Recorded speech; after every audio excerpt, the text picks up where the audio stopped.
Mega liquidação de Criciúma é na próxima semana. Esse ano, mais de 400 lojas participam. Governador de Santa Catarina visita obras da ponte Hercílio Luz. Em Brumadinho, os impactos ambientais do rompimento da barragem de rejeitos da Vale. Na política, mudança na Câmara de Vereadores de Criciúma. Ângela Mello deve perder o cargo. De Brasília, a recuperação do presidente Jair Bolsonaro após a cirurgia. E no esporte, hoje tem Tigre em campo no Catarinense. Partida em casa contra o Brusque. As notícias de Criciúma e do sul de Santa Catarina você confere a partir de agora no ar pela TV Primavera. Informe Região.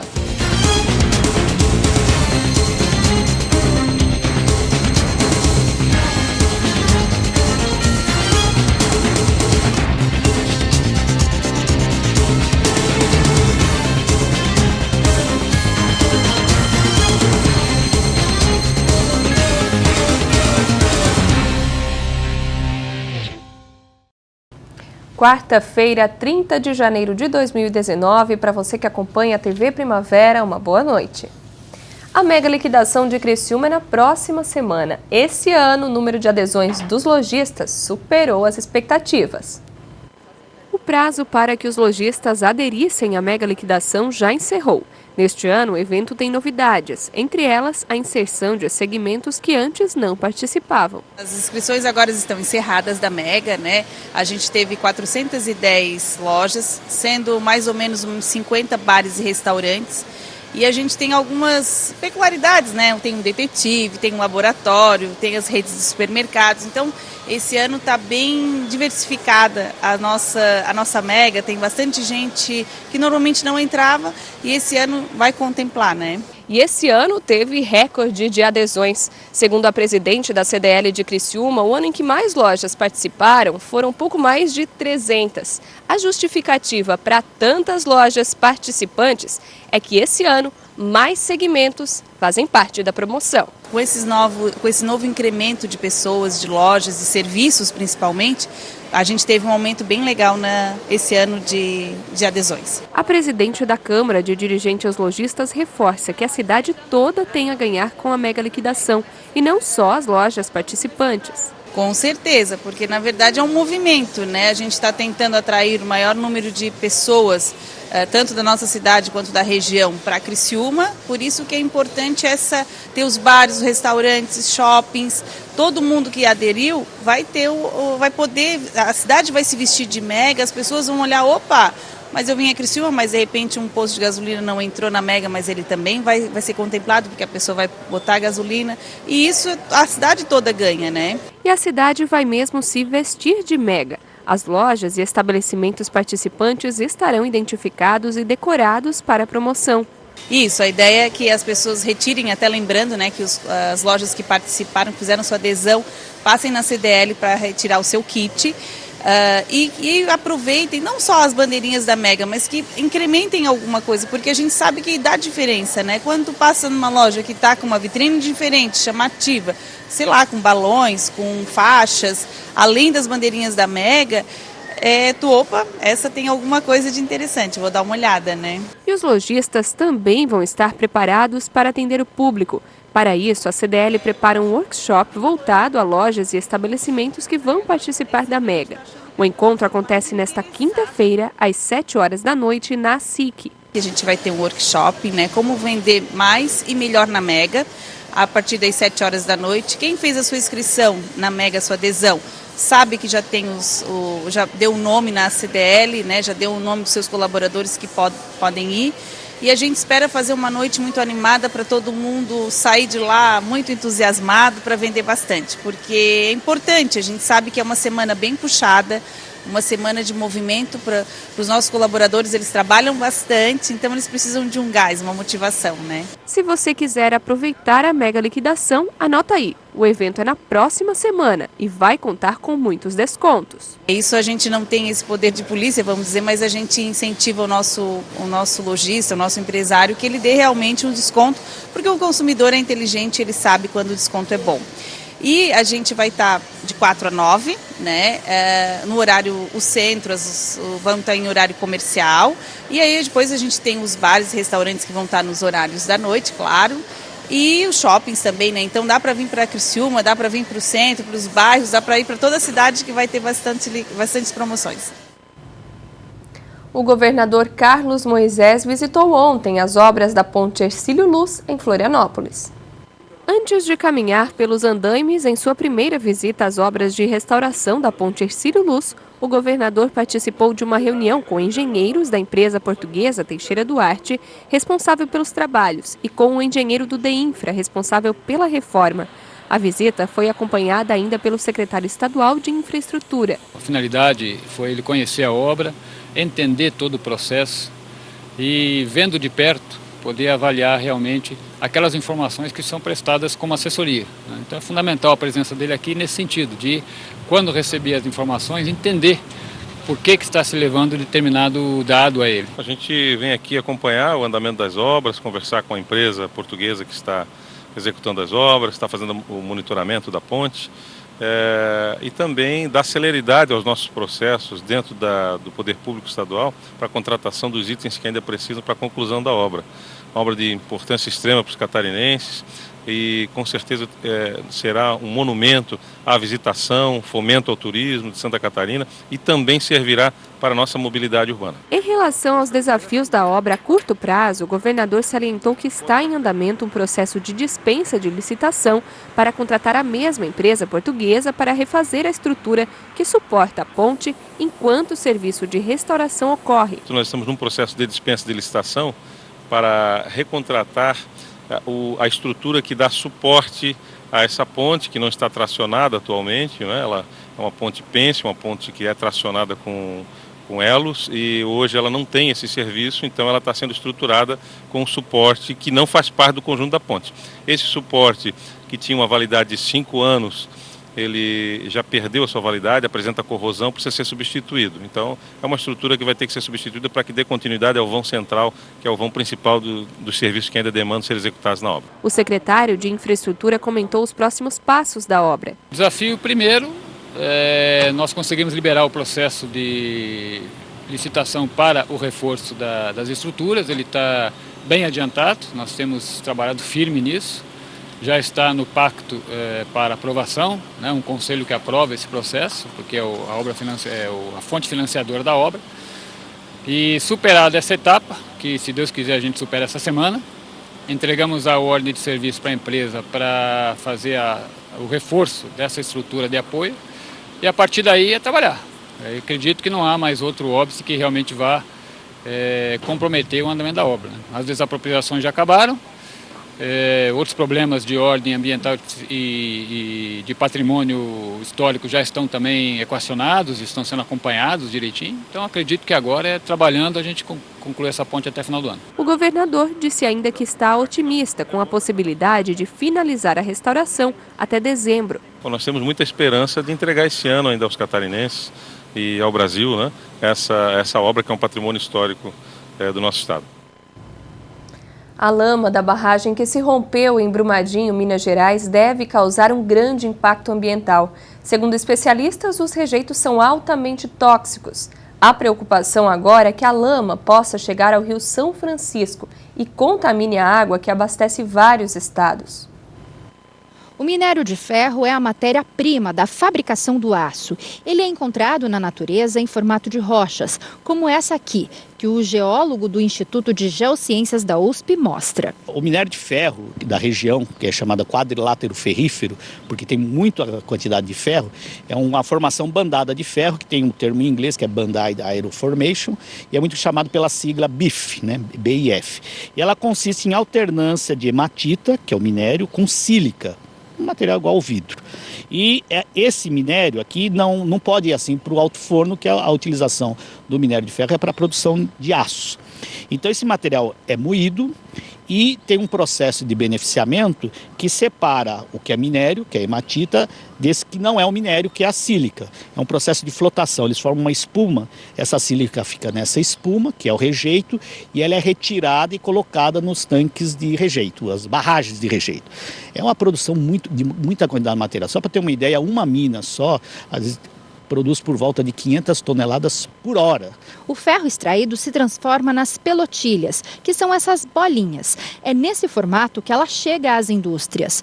O que não é utilizado são os rejeitos, que, segundo o geólogo, não têm aproveitamento. E não tem o que fazer com esse material. É muito difícil, porque aí tem custo, você tem que retirar e na lógica da mineração eles têm que diminuir os custos, principalmente que o preço do minério caiu muito, ele chegou a $190 a tonelada e agora está por volta de $70 a tonelada. Então eles querem minimizar custo e aí torna inviável. Mas na natureza, esse rejeito pode provocar um grande estrago. Desde que a barragem da mina Córrego do Feijão se rompeu, é feito um monitoramento da lama, que já atingiu o rio Paraopeba, um dos principais afluentes do Rio São Francisco. Para este especialista em meio ambiente da USP, milhões de pessoas serão afetadas.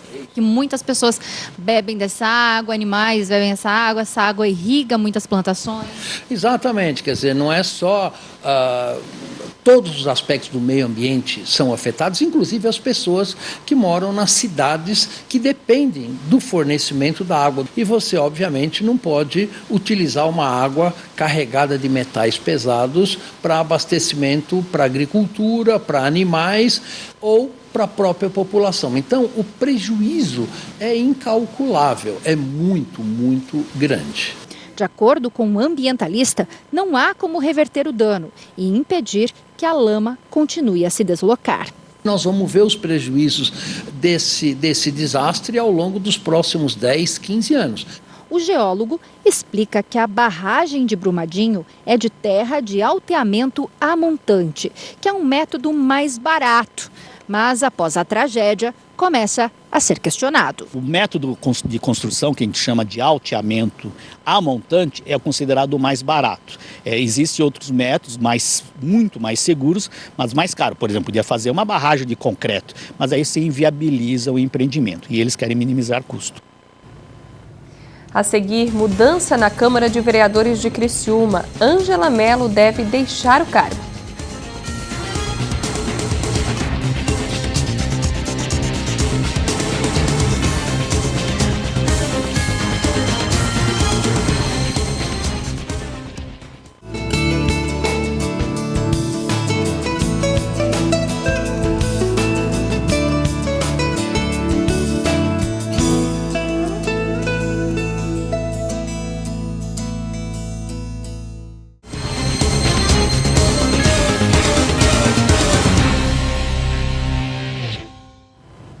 Deve haver mudança na Câmara de Vereadores de Criciúma. Confira na reportagem.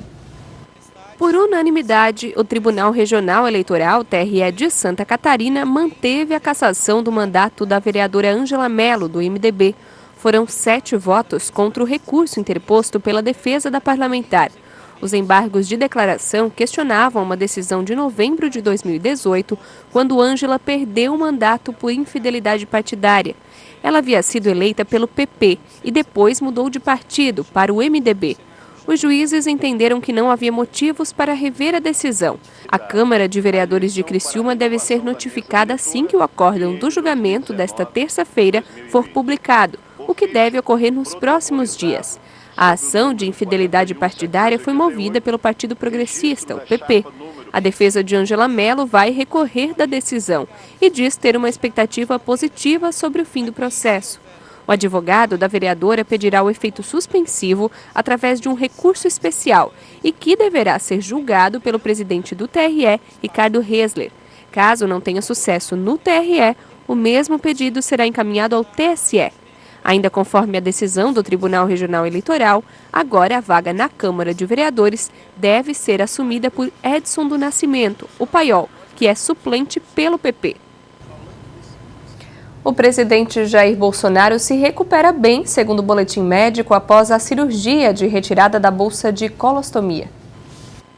O último boletim médico divulgado pelo Hospital Albert Einstein, em São Paulo, onde o presidente Jair Bolsonaro está internado, informou que ele se recupera bem, está sem dor e clinicamente estável. Bolsonaro continua na unidade de terapia intensiva por recomendação após uma cirurgia de grande porte. Ele ainda passa por todas as medidas para a prevenção de infecções e uma eventual trombose. Pela manhã, Bolsonaro passou por uma nova avaliação médica e, entre as análises, por exemplo, a possibilidade de reintrodução alimentar. Hoje cedo, o presidente Jair Bolsonaro postou nas redes sociais: foram tempos difíceis, consequência de uma tentativa de assassinato que visava destruir não só a mim, mas a esperança de muitos brasileiros num futuro melhor. Agradeço a Deus por estar vivo, aos profissionais que cuidaram de mim até aqui e a todos vocês pelas orações. Estou bem. Amanhã, a partir das 10 horas, a previsão é que o presidente Bolsonaro volte aos poucos a trabalhar. Ele vai despachar de um gabinete improvisado que foi montado no próprio hospital.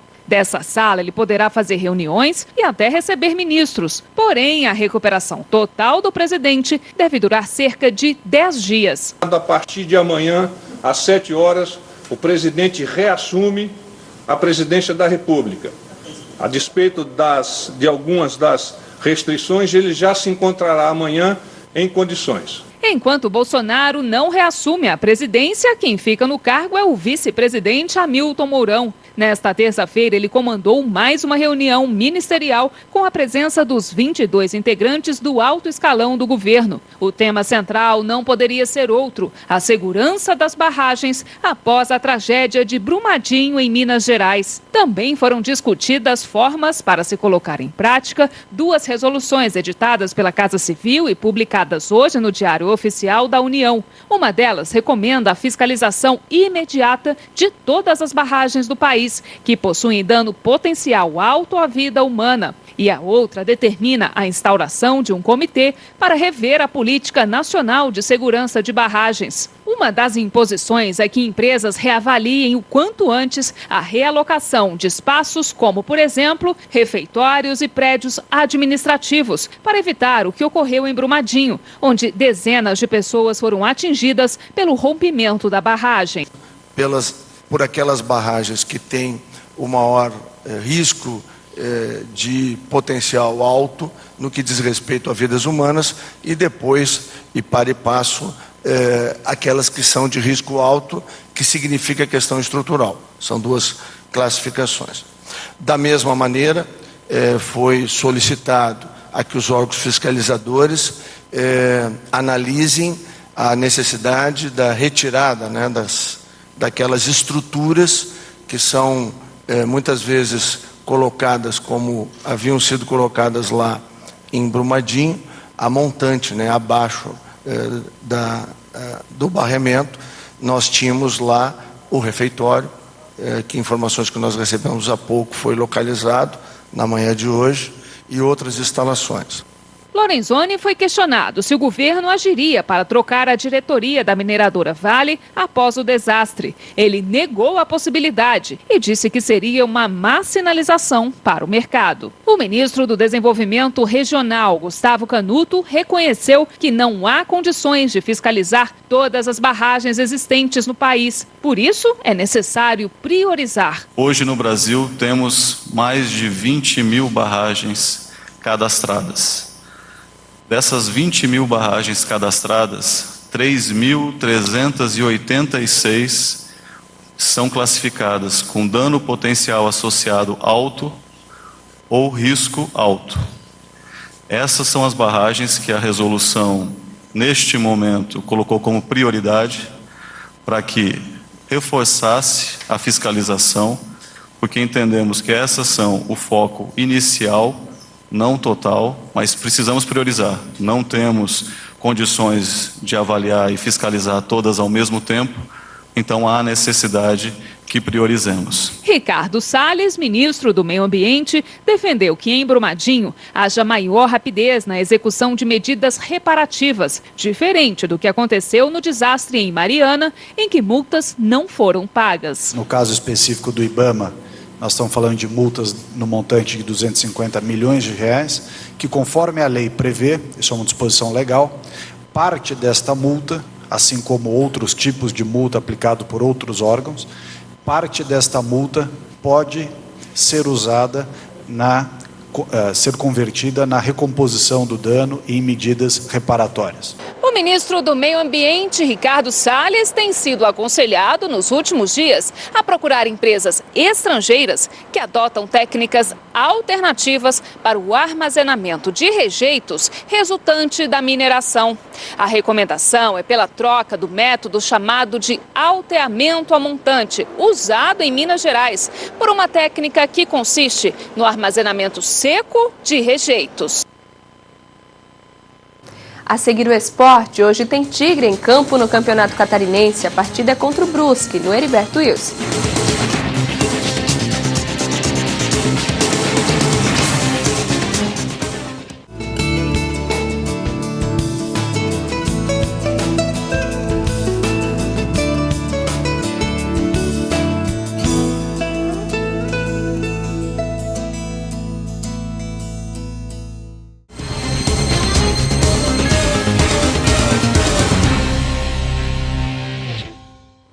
E agora a gente fala de esporte. O Criciúma entra em campo daqui a pouco. A bola rola às 9 da noite no Heriberto Wilson contra o Brusque. No centro de treinamento Antenor Angeloni, o último treino foi com portões fechados e a equipe começou no finalzinho da tarde para fugir do forte calor em Criciúma. Para a partida de hoje à noite, tem 2 mudanças em relação à equipe que atuou na vitória contra o Tubarão na última rodada. Maicon, poupado no último jogo, deve entrar em campo. E além disso, Marcinho, que tomou cartão vermelho, está fora. A gente resolveu poupar o Maicon do jogo do Tubarão por conta do desgaste físico, né? Tava bem alto ali o risco de lesão e a gente achou prudente tirar ele daquela partida, mas ele volta normalmente para esse jogo. Acredito que mais forte, descansado, com certeza vai nos ajudar mais, né? E temos a opção de manter o Ceará, que entrou bem na partida, fez o gol que nos deu a vitória. Acredito que não vai fugir muito disso. Doriva explica ainda que a saída de Maicon foi estratégica para poupar o jogador. Depois de uma inatividade, um período inativo, né, que foi o caso do Maicon, foi surpreendente os 3 primeiros jogos, né? Ele jogou quase que 90 minutos em todos os jogos, então foi surpreendente, foi bom, foi positivo. Mas estava chegando no limite, né? E para a gente não correr o risco de perdê-lo aí por lesão por muito tempo, a gente tirou da partida passada, mas ele está pronto, vai para o jogo, está confiante e aporta a experiência, aporta a vivência, aporta a força que ele tem, né? Eu acredito que ele tem muita coisa para aportar para a equipe ainda nessa competição. Sobre o lance que levou à expulsão de Marcinho, Doriva diz não ter visto maldade, mas entendeu a decisão da arbitragem. Pois foi uma reação, né? É o que eu disse na entrevista. Depois de uma ação sempre há uma reação e infelizmente foi uma reação, até nem vejo com maldade, mas pelo calor do momento. A gente lamenta porque a gente perde uma opção, né? Mas são situações que ocorrem dentro do futebol. Né? Não é perfil do Marcinho, né? O Marcinho é um cara super equilibrado, mas aconteceu. Temos que relevar essa situação e esperar que o atleta fique à disposição aí para os próximos jogos. Né? Não podemos contar com ele nesse jogo. Sem Marcinho, como disse o Doriva, quem entra em campo é Ceará, autor do gol da última partida. Ele fez um gol de inteligência, ele fez um gol que ele fez 2 movimentos na jogada. Né? Enquanto quando a bola girou por fora pro Marlon, ele estava por dentro e fez um movimento ofensivo. Foi uma infiltração importante, lógico, o passe foi milimétrico, o passe do Marlon foi perfeito, e ele foi inteligente e rápido, ele só fez o gol porque ele tem essa velocidade. Né? É um jogador que a gente estava ansioso para poder aproveitar, justamente por conta dessa valência que ele tem, né? Essa valência física que ele tem, essa velocidade, essa força e velocidade que ele tem, que isso é uma característica atual do futebol, né? Esses jogadores eles têm um espaço nas equipes porque muda a característica, não fica aquele jogo passivo, né? Fica um jogo rápido de infiltrações e a gente precisava dessa peça, né? Felizmente ele entrou nesse jogo, fez o gol, nos deu a vitória e vai ter a oportunidade aí de iniciar a partida, de fazer um grande jogo. E com certeza a expectativa é boa. Agora, foco no próximo jogo. Contra o Brusque, o Criciúma vai enfrentar também Hélio Paraíba, artilheiro da competição. Tá num momento feliz, está fazendo os gols, né? É vida de centroavante, né? A gente até brinca no futebol que centroavante não é jogador, né? Porque tem esses momentos que o atleta tá iluminado, as coisas estão acontecendo, tá aproveitando a chance, tá fazendo os gols. A gente tem que ter, sim, atenção. Lógico que não vamos fazer uma marcação específica em cima dele, mas é óbvio que a gente tem que estar atento pelo momento que ele está vivendo. A confiança está lá em cima, né? O atleta, quando está confiante, ele tem mais facilidade para fazer as coisas, né? Então a gente tem que tomar cuidado com ele, mas não só com ele. A gente tem que saber que é um jogo difícil, não tem jogo fácil, né? Na verdade, no nível profissional hoje em dia não tem jogo fácil, você tem que estar atento. Temos que fazer valer o mando de jogo, temos que impor o nosso jogo, ser uma equipe que marca forte, que é contundente, principalmente na frente, para fazer os gols, e só os gols é que vão trazer tranquilidade na partida. O Informe Região vai ficando por aqui. Uma boa noite para você e a gente se vê novamente amanhã, se Deus quiser. Até lá!